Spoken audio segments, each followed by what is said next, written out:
नमस्कार दोस्तों, स्वागत है आपका आपके अपने यूट्यूब चैनल क्रैक यूपीपीसीएस में। आज है 10 अक्टूबर। इस वीडियो में हम डेली करंट अफेयर्स पर चर्चा करेंगे जो आपकी आगामी परीक्षा यूपीपीसीएस लोअर आरओ लेखपाल व अन्य विभिन्न परीक्षाओं के लिए अत्यंत ही महत्वपूर्ण है। तो आइए वीडियो को शुरू करते हैं।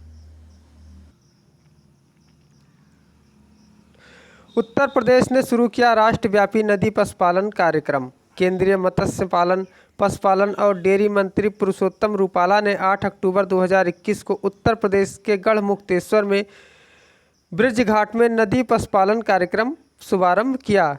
इसे मछली पकड़ने में वृद्धि, मछुआरों की आजीविका में सुधार और नदी की स्वच्छता बनाए रखने के लिए प्रोग्राम किया गया था। इसे प्रधानमंत्री मत्स्य संपदा योजना के तहत विशेष गतिविधि के रूप में पेश किया गया है। टायरानोसॉरस रेक्स से दूर से संबंधित नई प्रजातियों की खोज। टायरानोसॉरस रेक्स से दूर से संबंधित एक नई प्रजाति की खोज की गई है। यह उत्तर यूके में पाया जाने वाला सबसे पुराना मांसाहारी डायनासोर है। यह नई प्रजाति एक मुर्गे के आकार की है और इसे पेड्रिंग मिलनेरे कहा जाता है। Royal society open science journal के अनुसार पेड्रिंग मिलनेरे लेट्राइसिस ऑफ वेल्स का एक नया छोटे आकार का कोलोफिसाइड थेरोपोड है जो 200 मिलियन वर्ष पहले यूके में पाया जाता था। नासा की रोवर छवियां मंगल पर प्राचीन नदी डेल्टा के अस्तित्व को दर्शाती हैं। नासा परवेंस रोवर ने 3.7 अरब पुराने प्राचीन नदी डेल्टा की एक अपनी पहली छवि भेजी है। यह खोज वैज्ञानिकों को प्राचीन जीवन के साक्ष्य की खोज में मार्गदर्शन करने में मदद करेगी। परसेवरेंस रोवर 18 फरवरी 2021 को जेजेरो क्रेटर में उतरा। छवियां जेजेरो क्रेटर में अब सूख चुकी झील के जल के जीवन चक्र को भी प्रकट करती हैं। सत्यजीत रे पुरस्कार के लिए चुने गए तेलुगु फिल्म निर्माता बी गोपाल। तेलुगु फिल्म निर्माता बेजवाड़ गोपाल को भारतीय सिनेमा में उनके समग्र योगदान के लिए चौथे सत्यजीत रे पुरस्कार के लिए चुना गया है। सत्यजीत रे फिल्म सोसाइटी केरल द्वारा स्थापित इस पुरस्कार में 10,000 रुपये नगद पुरस्कार, एक स्मृति चिन्ह और एक पट्टिका शामिल है। दादा साहब फाल्के पुरस्कार विजेता अदूर गोपाल कृष्णन, अभिनेत्री माधवी मुखर्जी और निर्माता मोहनजी सम्मान के पूर्व प्राप्तकर्ता थे। 135 देशों ने बड़ी फर्मों के लिए निर्धारित की न्यूनतम 15% की वैश्विक कर दर। 135 देशों के एक समूह ने बड़ी बहुराष्ट्रीय कंपनियों के लिए कम से कम 15% की कारपोरेट कर दर लागू करने के लिए एक ऐतिहासिक वैश्विक संधि पर हस्ताक्षर किए। यह सौदा कर नीति में बदलाव का प्रतीक है क्योंकि यह न केवल न्यूनतम कारपोरेट कर दर लगाता है बल्कि यह कंपनियों को जहां देय हो वहां करों का भुगतान करने के लिए मजबूर करता है।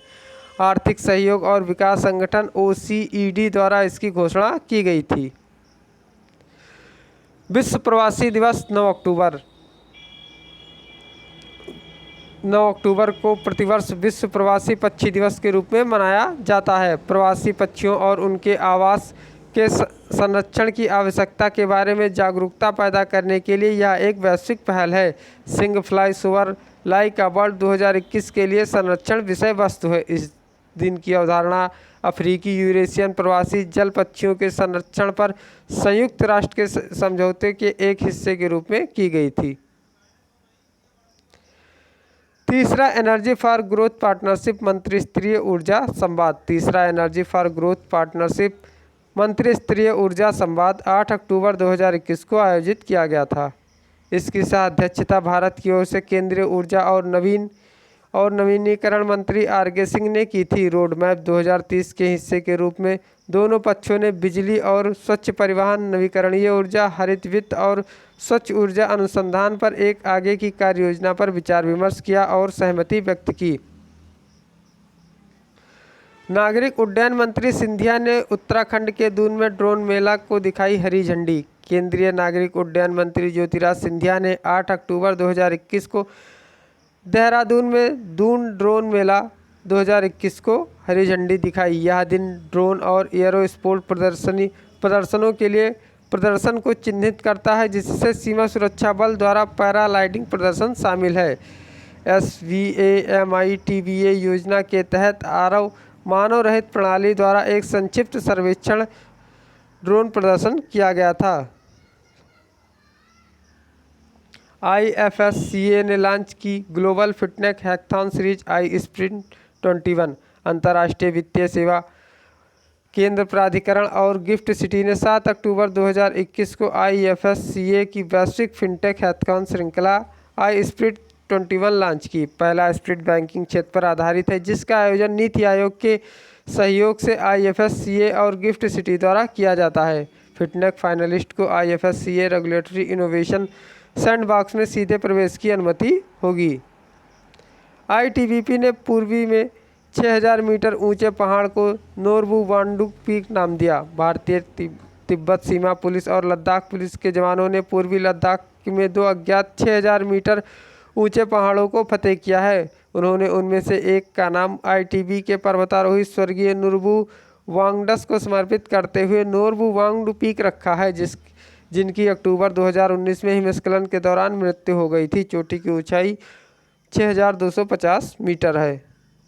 उद्धव ठाकरे ने उड़ान योजना के तहत चिपी हवाई अड्डे का उद्घाटन किया। महाराष्ट्र के मुख्यमंत्री उद्धव ठाकरे ने 9 अक्टूबर 2021 को सिंधुदुर्ग में नए ग्रीनफील्ड चिपी हवाई अड्डे का उद्घाटन किया। सिंधुदुर्ग से मुंबई के लिए पहली उड़ान भारत सरकार की RCS उड़ान यानी कि क्षेत्रीय कनेक्टिविटी योजना उड़े देश का आम नागरिक योजना के तहत आयोजित की गई थी।